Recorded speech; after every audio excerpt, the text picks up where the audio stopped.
Welcome to Growth Neurons Podcast, the show where we unpack the strategy shaping the future of Fintech. Today I'm joined with Marty Ringlein, co-founder and CEO of Agree, a company reshaping how independent professionals and businesses lock in deals, streamlining payments, and builds trust online. We're diving into something every Fintech founder should care about, the top 3 mistakes that ruin a monetization in the Fintech industry and how to avoid them. Marty, can you tell us a little about your journey that led you to build Agree? Yeah, I think like a lot of founders, it came from personal pain. I felt it, signing a lot of documents. I was on the VC side prior to founding Agree, and we'd get investment documents and we'd have to sign. And at the end of most signatures in life, somebody has to pay somebody money, whether that's for investment or buying your first car or renting an apartment. And the process to go from signature to invoice to payment felt so like obviously broken. And as I think we started pontificating how we would build this, everyone's response was like, oh, why doesn't this exist already? This should exist. Like, why is this broken? I think as we delved into it, it was just really clear to us that there was a massive opportunity here. So it's kind of one of those things where nobody was fixing it. It needed fixing. And so it felt beholden to us to be the ones to go do it. That's awesome. And what were your pain points of it? Yeah, I mean, the biggest thing is speed. There is this, if you look at just e-signature in general, we've all used something like DocuSign or PandaDocs in the past. Why do we like it? You don't need to do e-signature. A pen and a piece of paper still works. It actually holds up better, in legal court. So why do we do it? Because we know that it's faster. Why sign a piece of paper, put it in an envelope with a stamp, send it to you, and take 3 days? That seems silly and nonsensical, but if we look at the same thing of what happens after that signature happens, I send it to someone in finance. They open it up manually. They manually go through it, find all the data points. They manually create an invoice. They manually email that to me. I get it. I look at it. I review it. And then I go to some portal to make payment. That takes 3 to 5 days. Why don't we think that that's silly? Why wouldn't that be just as instantaneous? And so, when the era of AI popped up and everyone got excited, because generative AI is context aware, we knew there was a massive opportunity within legal documents. But what we saw was specifically within sales contracts. It turns out that that's the number one legal documents that companies send, or sales contracts. And within those contain all the payment information: who pays who, net 45, net 60. If there's an escrow, what holds the escrow, what releases the escrow, if the payment's recurring or scheduling. Those are just the variables, and the exact same variables that live in an invoice. So we realized that if we had the document, the contract as the source of truth to revenue, that we could dynamically and programmatically create an invoice. So we could make that time instantaneous, right? And then we could go and get revenue and collect payments quicker and faster as well. And then I think at the end of the day, that's what we all want. Right. Now, this is an off-topic question. Are you guys going to be integrating with blockchain at all? Since I know you said you were doing with the real estate and stuff. Are you guys going to integrate with keeping everything together with the blockchain? As I know. Yeah. So it's one where from a back end perspective, we take the position it's, a database is just a database. Pick which database you want, and you could make arguments of putting something on chain would be cryptographically more secure. I think the way to answer your question is there's many places in which that conversation will pop up. Cross-border payments with stable coins is getting more and more exciting. Conceptually, there's a lot of blockchain sort of elements that live within Agree already. Smart contracts being the most obvious one. This idea of a programmatical execution of a contract. We do everything dynamically and programmatically because we're grabbing all of the variables and data points from the contract. So we're executing all of that. I guess these days you wouldn't even use programmable execution. You'd use like agentic and sort of autonomous, sort of workflow optimization. So kind of the same spirit, just different sort of vernacular based on sort of where technology is leading us down. So I think we've gone from like smart contracts to like agentic workflows pretty quickly over the last 3 or 4 years. And then the last one is, as we think about things like zero knowledge proofs and how we obfuscate PII, There's really interesting things we can do. Like, for example, when we send things to a third-party model, say OpenAI or Anthropic, they don't need to know if it was a lease agreement, where the apartment address is. They don't need to know your name. We can obfuscate all of that, and we can just send them the terms of the contract. Now, they need to know things like state. They might need to know county, so they might need to know zip code, but they don't need to know the granularities of your actual street address. They don't need to know your first and last name. So we bring a lot of those sort of blockchain concepts into the platform. What was the original monetization idea behind Agree, and how has that evolved? Yeah, so this is a fun one because we started with like an anti-monetization thesis first, and that was DocuSign's the big player in e-signature. They charged for e-signature, which seems silly. So our position was e-signature should be free, or that e-signature is going to be free. That's an inevitability. It's going to get commoditized. So now, if that were to come to fruition, or in our position, when it comes to fruition, you still have to monetize. So then the question was, if we're going to give away e-signature for free, how else will you make money? And so I think, we took a very different approach than a lot of other founders do when they're creating their business. We said, hey, the core sort of wedge to the product offering is going to be absolutely free. We're not going to monetize it, but we need to figure out how to monetize elsewhere. And then when we realized, hey, who else monetizes on payments? How do they do it? You look at some big players like Stripe, and you look on like the invoicing side, there just becomes a lot of different monetization sort of gateways and pathways. And so we look at it as an order of operations right out of the gate. We have one singular way in which we monetize. So a percentage of payment, the same way Stripe does. Every time you swipe that credit card or you do an ACH, there's that 2.9 and 30. So we monetize the exact same way. We charge the exact same rates that Stripe charges. But then as the product matures and as we mature up market, the monetization sort of pathways increase. There become things like I mentioned escrow earlier. We can monetize on escrow. We can monetize on the funds that we hold with the float. And we look at things like monetizing treasury, sort of like neobanks do. We can monetize invoice factoring. So we're constantly thinking that there's not one path, but the original path was no monetization. And then sort of what underneath that, if you did that, you gave it away for free, what value are you creating? And then where can you monetize that value? What do you think most founders get wrong when thinking about monetization in fintech? Yeah, I don't think they think about the first one I'll say, because I think it's closer to home to me, is, and I learned this earlier in my career. I've had a few startups, a few exits prior to this one.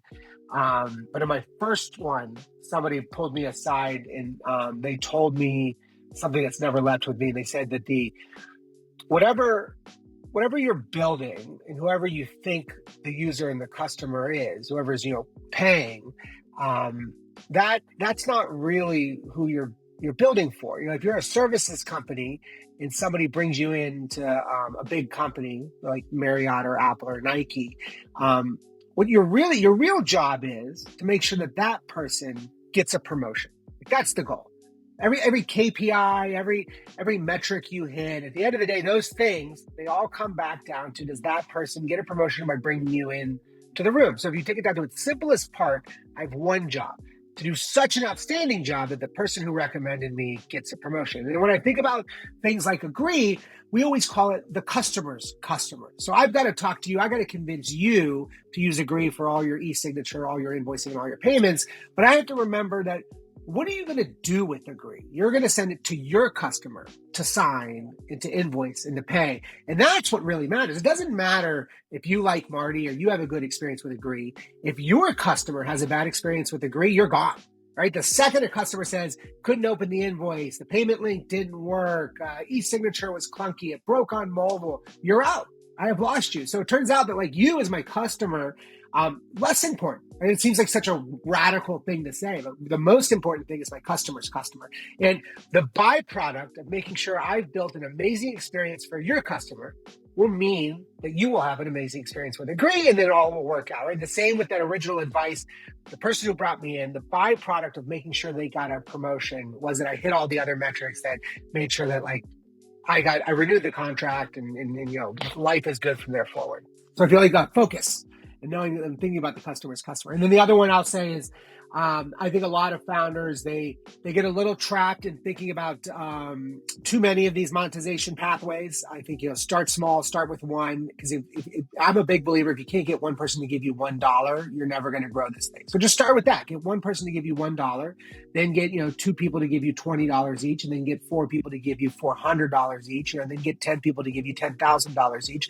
And you just grow very slowly. But I think start with, I would even go, I know this conversation is about monetization, but if you can't give the thing away for free, you're never going to monetize it. So I get a lot of us are like, hey, I want to get to ARR. We think that revenue or willingness to pay is a pathway to product market fit. But I would argue right before that, give the darn thing away. Because if you physically can't go on the street and say, hey, I've built something that's worth money, it's yours for free, I think you've got a bigger problem. And you just got to figure out what that problem is. And what did you do with Agree to avoid all these issues? Yeah, so, right out of the gate, when I thought about the customer's customer, we knew that branding was really important. I think to land you as a B2B SaaS company, I don't need a great domain name. I don't need, a big flashy website. Just, strong functionality, good UX will do the job. But that's not the goal. The goal is your customer, right? So if I go out, so we own agree.com, which I think is a great domain name, 5-letter real word. But if I went to market with let's try agree.io, I still think I could land you with some good salesmanship. But when you send that $30,000 SaaS sales agreement to your customer, and that's a big purchase for them, and then they see that they're going to sign and pay on let's try agree.io, it doesn't land the same as agree.com. Agree.com feels secure and professional. It feels like it's been around for a number of years. It feels like there's 1,000 people that work at that organization. When you end up buying sort of a domain like that, or you build a brand around that, what you're really doing is you're buying trust and you're building trust around that. So that's one thing that we did right out of the gate, was make sure that as important as the product is and important as sort of the consumer value is, that the brand was going to be really critical for us. And then when I think about that, monetization side, right out of the gate, I'm a big believer. The old adage of move fast and break things. If you're not embarrassed by the first version of your product, you're moving too slow, you're late. I think that's all still true. So slow and iterative, right? The whole value behind Agree is that you can e-sign, you can invoice, and you can pay. But the very first version only did e-sign. It didn't do the other two things because that was very easy to build. It was easy to deploy, but also I just gave it away for free. So I'm losing money every time someone signs, but I know that I'm going to learn. I'm going to have a cohort of users. We had I think it was 10,000 users within the first 60 days. And then I'm going to be able to monetize those users later. And so I think startups are this balance between being ridiculously and frantically impatient, and then at the same time having to be extremely patient. You got to do both. I think it's so frustrating as a founder. And any war stories or lessons you learned from testing the pricing model or the GMT strategies? Yeah, it doesn't always go smoothly. I think, I like to say that success is built on the back of just a multitude of failures. So, don't be afraid of the failures. But the first one is, I go to market, I say, hey, e-sign's free. Stop paying for DocuSign. That marketing language really resonated well. And that's how we got to the 10,000 users so quickly. People they don't find value in paying for DocuSign. And this is what is weird with just pricing psychology. I think it's the most important thing here, but everyone hates paying for DocuSign. Nobody thinks they should have to pay for it. But when I turn around and tell you I'm going to give you the exact same thing for free, your big question is what's the catch?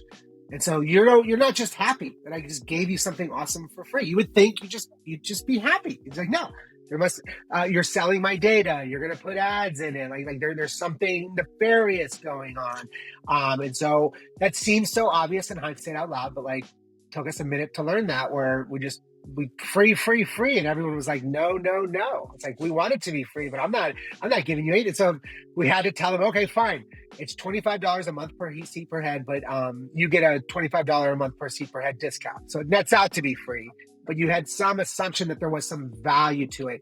And I learned this in undergrad when I was taking an advertising class. They had said that back then, before the internet really sort of destroyed print publications, ads in newspapers, they didn't need to charge, or they didn't need to charge for the newspaper itself, the 25 cents or the $1.50 for the Sunday Post. They could have just given them away for free, but the value in the content wouldn't have been there. So you have to exchange some kind of monetary exchange for value. So just asking for a quarter or 35 cents to get that newspaper back meant that there was value there. And so I've always thought about that in the value exchange and how we think about things, where free is a good lever, but it sometimes backfires. That is fair. I mean, I definitely see that. I mean, DocuSign is, I know a lot of people that don't even pay for DocuSign. They just keep creating new emails and sending it out. Yeah. And they would rather continue to do that than use something that's for free if they don't understand what makes it free. And that's not a bad thing, right? We just went through on the conversation. You're like, oh, you make money on the payments. That makes sense, right? That's a very easy conversation for you and I to have. Very hard to put that in a tweet or in an ad campaign on LinkedIn, right? Like, hey, it's free, but like, oh, we make money on payments. But it means like, so that's like something we had to get past. I can't have a conversation with everybody. I can't walk them through that. And so we had to figure out what the balance was there. Well, of course. I mean, if you charge somebody too low, they're like, how are you making money? This makes no sense. Please explain this to me so that I don't find out I'm stuck in a contract where everything is being sent out, especially after we saw what happened with Facebook leaking data and all that stuff. Yeah, absolutely. What would you say to founders falling into the same trap right now?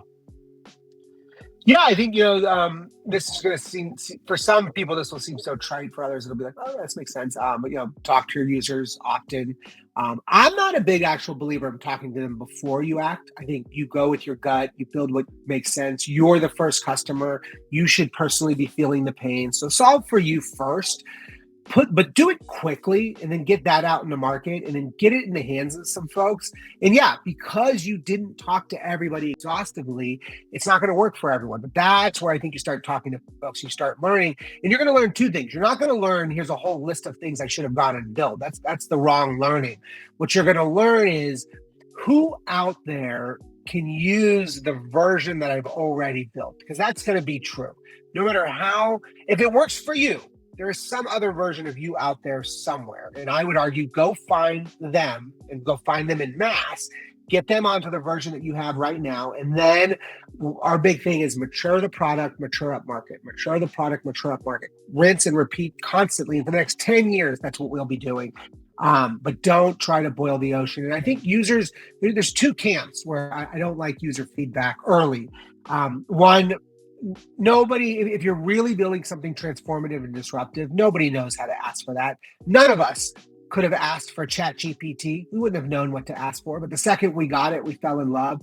None of us would have been able to ask for the telephone before we experienced it. None of us would have been able to ask for the iPhone until we saw it.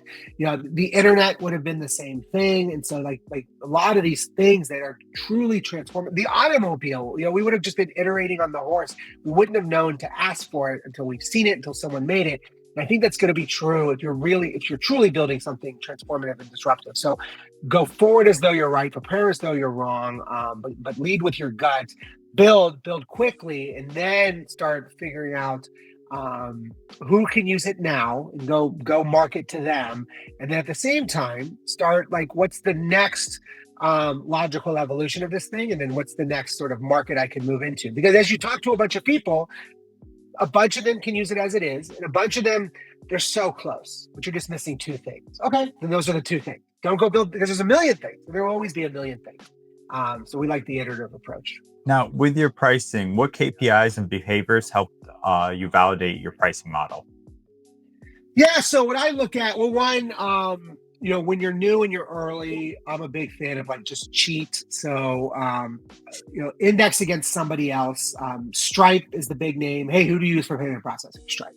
Who do you use for invoicing? Stripe or QuickBooks? So, okay, what do they charge, right? Like be equal to or less than that, unless you've got some huge differentiator that they don't have, and you're gonna just go way on top, right?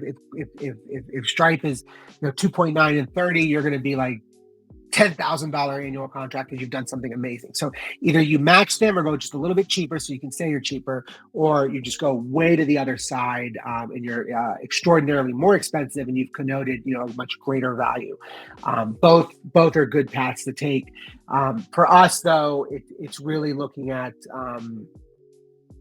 how are we thinking about KPIs and monetization in terms of I think the word I'll use is order of operations. So I'm also big on the venture capital side. So we're going to raise money. And so I'll use that as one of the KPIs, because this comes back to, you're going to say Marty, aren't you building a business for customers? Why are you building a business for VCs? This comes back to my first point when we first kicked off this podcast, my customer's customer. The same thing that gets that contact, that referral, a promotion is the same thing that will make me successful with that client. The same thing that helps me raise a Series A should be in alignment with the same thing that grows my business. And let's just call that 3 to 5 million ARR. I'm a believer of I don't need to get focused on 3 to 5 million ARR. I just need, one customer, $1, and then constantly 10x that. So for me, I'm looking at okay, if I need 3 million ARR and I'm going to monetize Stripe and how much money movement do I need? I'm just going to call it $100 million. So I need $100 million going through my platform. Now that's, to me, moving $100 million is easier than collecting $3.5 million, because I can move $100 million for free. And on the $3 million, I would need to monetize the $100 million. So before I even think about 3 million ARR, let's just move the 100 million. But before I think about the 100 million, what does that mean in Agree's context? I only move money if there's an invoice. You create an invoice, you send it to somebody, they pay the invoice, the money moves. So I don't even care about money moved. I care about invoices set, right? And so let's just say I want 10,000 invoices at $10,000 average contract value. That equals 100 million. So I want 10,000 invoices, right? And so what I say is, hey, let's start with 100 invoices. Let's 10x it to 1,000 invoices. Let's 10x that to 10,000 invoices. So baby steps. So I just order of operations, take it all the way down to its simplest part. I think thinking about 3 million ARR is a fool's errand. Let's just think about it. What does it mean in terms of money moved? What does that mean in terms of number of invoices? And the number 10,000 invoices. How many customers is that? It turns out for us, it's 22. I need 22 customers that do between 3 to 5 million in annual revenue, and I'm going to hit my 100 million. So that's it. I just got to find 22 people. That seems so much easier, right? So much easier. Right? It means I got to have 22,000 conversations and get a bunch of no's and rejections, but I just need 22 people to use this product, send invoices, move money, and then eventually I'll go monetize on it. And then, hey, home run. That's not so bad. Right. And then their clients use them. That's right. 33% of our users come to us because someone sent them docs to sign on the platform. So there's a built-in sort of PLG motion in there. Same thing happens with invoices. Every time you send an invoice, you send it to someone, and odds are they're probably a lot like you, and they're probably a good customer for us. And what I hope is, this is again, to that very first point, if your customer has the best experience, I want you to have a great experience, but I want your customer to have the best experience. If they have that, they're going to be oh, this was amazing. I should use this, because they want a good experience themselves. But what are they thinking? When their customers pay them, they want to have the same delight that they had when they paid you. That's free marketing right there. You're the marketing engine. You're the distribution engine. Yeah. And what is your churn rate, if you don't mind me asking? So we're only a year old. So it's not a fair question, because it's 0 churn, 100% retention, but it's too short of a window of time, right? It's been we launched the invoicing, payments, Andy Save all-in-one on May 6th. So no one's really churned. There's definitely some people who come in, they give it a shot, and then they never actually use it. And so and then when we look into it, we talk to them mature the product. We're just not ready for them. They're a little bit too big. They need some features that we don't have yet. For example, we do integrations into QuickBooks and Xero, but not NetSuite yet. So if somebody needs NetSuite and that's what they're built on, they're hey, I'll come back later. It's okay, I've lost them. I'm not going to stop everything and go build NetSuite integration, but it's on the roadmap. And when we get there, I'll go and re-engage with them. Well, that's good of you not to just tell them, it's on the horizon, you should sign now, and then keep pushing them. I do that with a lot of things, but only if it's if I know pretty confidently it's 6 weeks away. I feel like that's where I've just drawn the line of like, that feels like a fair and reasonable thing. But Right. if there's not an engineer who's actively working or thinking on this thing, or it's not on their sort of like to-do list, then I feel like it's disingenuous. That's good on you. How do you balance freemium style features with paid ones and avoid overbuilding? Yeah, and so for us, I think we're in a little bit better position than most, because we call the freemium side like freeloaders, because they get to use all the cool stuff on the platform, and we don't monetize them. But so the e-sig, it's completely free to e-sign. It's a nice little plug for Agree. Stop paying for DocuSign, just sign on Agree. But it's fine if you said, Marty, I'm going to game the system. I'm not going to use you for invoices. I'm not going to use you for payments. I'm just going to use you for e-signature. Yeah, you get Agree for 100% free. Never have to pay a penny. I still monetize that relationship.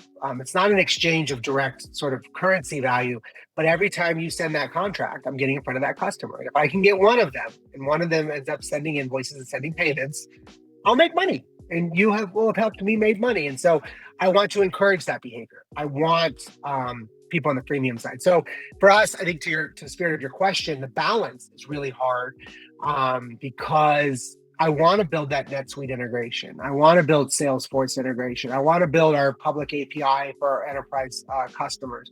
But then I've got all these freemium features where like they're requesting and they need them, and I want to keep ramping that up. So it's like a line in the sand. I'd say it's about 80-20. 80% goes towards our what I'll call like ICP or VIP customers, the ones that we can do monetize, and then 20% towards that long tail of free users.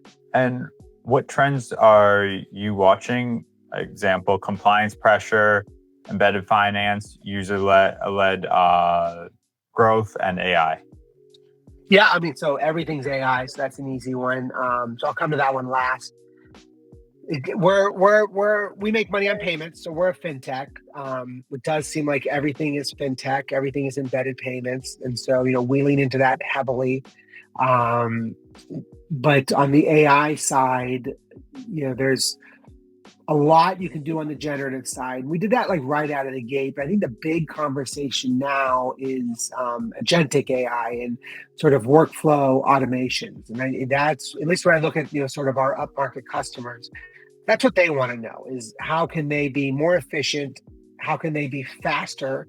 And how can you help their bottom line with less? And so this is a classic, can it be better, faster, cheaper? The old logic was you had to pick two. When there are these disruptive moments like the internet or AI, you get all three, and that creates something very special.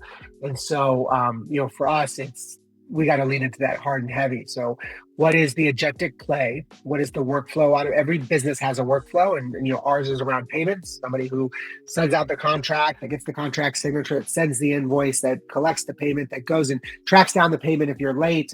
How do we automate all that? A lot of it, almost all of it's done by humans, by hand today. And so if we can speed it up, that doesn't mean a bunch of people like lose their jobs. It means more salespeople sending more sales contracts, more finance people sending more invoices, more revenue getting recognized faster. And that's what everybody wants. So it's a nice, easy sell when we lead into the agentic side. But that does seem to be, I think, the thing that's taking all the sort of breath out of the room when it comes up. Now, are you also using AI for your customer support at all, or no? Not as much. We're big fans of Intercom, a little plug for them. And so they help a lot. We've gotten a little bit better. I love to take the stance of make the darn thing as intuitive as possible, so there isn't as much customer support.